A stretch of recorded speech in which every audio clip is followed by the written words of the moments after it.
Hari ini kita akan belajar bersama-sama untuk mata pelajaran tematik kelas 2. Kita belajar di tema 4, hidup bersih dan sehat, subtema 2, hidup bersih dan sehat di sekolah, pembelajaran yang kedua.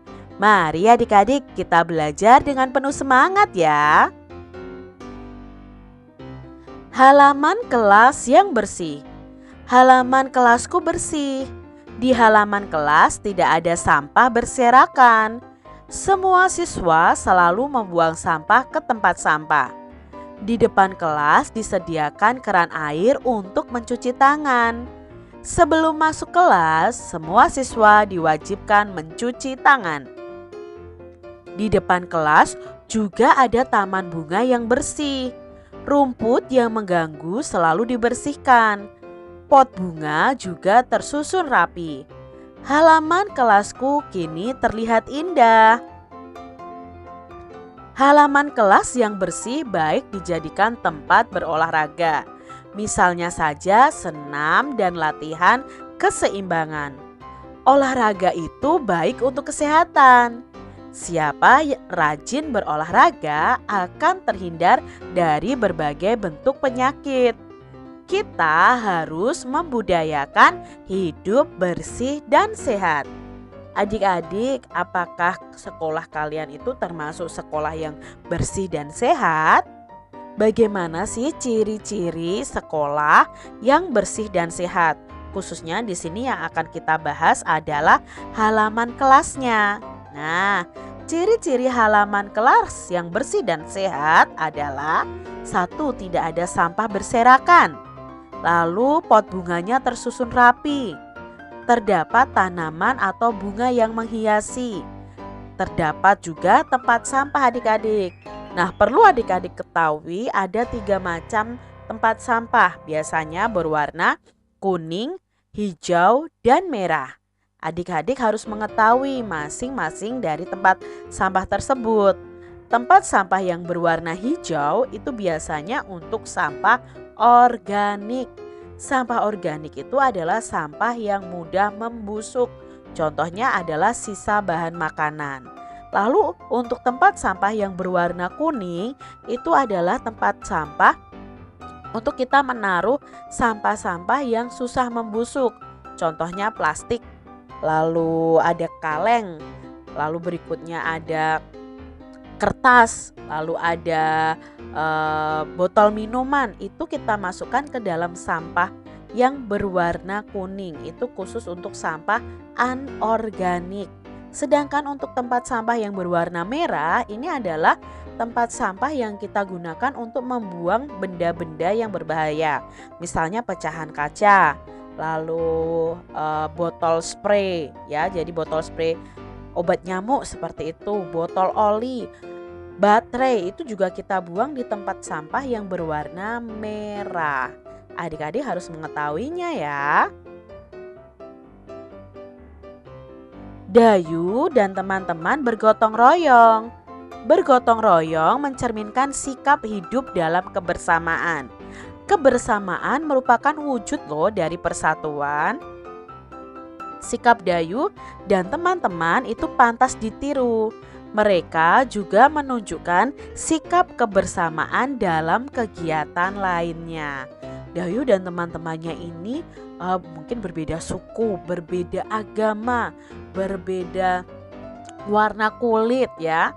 Tapi mereka selalu bergotong royong, mereka hidup rukun, mereka hidup dalam kebersamaan, sehingga dalam kebersamaan itu tercipta persatuan.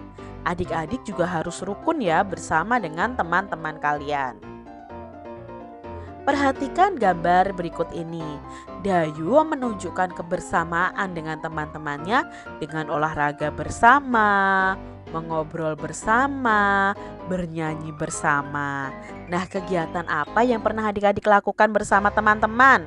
Coba kalian sebutkan kegiatan yang pernah kalian lakukan bersama teman-teman kalian. Tuliskanlah sikap-sikap yang harus dimiliki agar tercipta persatuan di sekolah. Nah, sikap apa yang harus kita miliki adik-adik supaya tercipta persatuan? Kak Citra di sini punya tabel.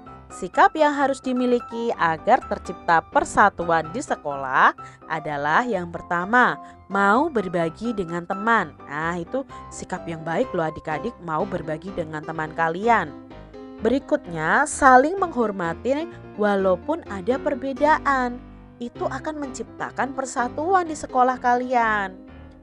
Tidak mengejek teman kita, itu juga sikap yang baik adik-adik. Ya, walaupun mereka mungkin berbeda warna kesukaan, berbeda agama, berbeda jenis kelamin dengan kita tidak boleh mengejek mereka.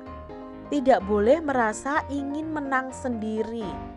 Ya, itu sikap yang harus dimiliki agar tercipta persatuan. Coba nanti adik-adik cari 2 lagi sikap yang menunjukkan kita itu bisa menciptakan persatuan di kelas kita.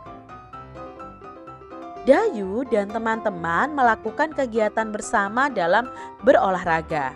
Mereka melatih keseimbangan posisi telentang, miring, dan telungkup. Nah, kita pelajari ya, keseimbangan posisi telentang, miring, dan telungkup. Posisi yang pertama adalah posisi telentang. Telentang itu berarti kita tidur menghadap ke atas adik-adik ya. Jadi posisinya seperti ini, gambar A, B, dan C. Nah, cara melakukannya, mula-mula telentang dengan posisi badan lurus seperti gambar A adik-adik. Kepala dan pinggang ditekuk ke depan. Tahan beberapa saat itu semampunya. Jadi kita harus dalam posisi yang C ini adik-adik. Setelah tidur telentang kita angkat kepala dan pinggang kita. Nah, tahan seberapa kalian mampu. Jadi ini posisi keseimbangan telentang. Berikutnya posisi keseimbangan miring. Nah, cara melakukannya mula-mula berbaring miring dengan kedua kaki lurus. Itu gambar yang A, kalian bisa praktekkan. Salah satu kaki diangkat ya, itu gambar B. Salah satu kaki diangkat lalu ditahan. Tahan beberapa saat semampunya. Berikutnya salah satu kaki ditekuk ke belakang seperti gambar C. Tahan juga beberapa saat semampu kalian. Jadi ini melatih keseimbangan dalam posisi miring. Berikutnya melatih keseimbangan dalam posisi telungkup. Berarti telungkup itu kita tidur menghadap ke bawah. Nah, caranya bagaimana? Mula-mula telungkup dengan kedua kaki lurus dan kepala menghadap ke bawah. Salah satu kaki diangkat dan ditahan beberapa saat semampunya. Kedua kaki diangkat dan ditahan beberapa saat semampunya. Setelah salah satu kaki diangkat dan ditahan, kalian bisa mengangkat kedua kaki kalian dan menahan sesuai dengan kemampuan kalian. Itu cara melatih keseimbangan dengan posisi telentang, miring, dan telungkup. Kalian praktekkan ya adik-adik. Demikian tadi adik-adik pembahasan kita di tema 4, subtema 2, pembelajaran yang kedua.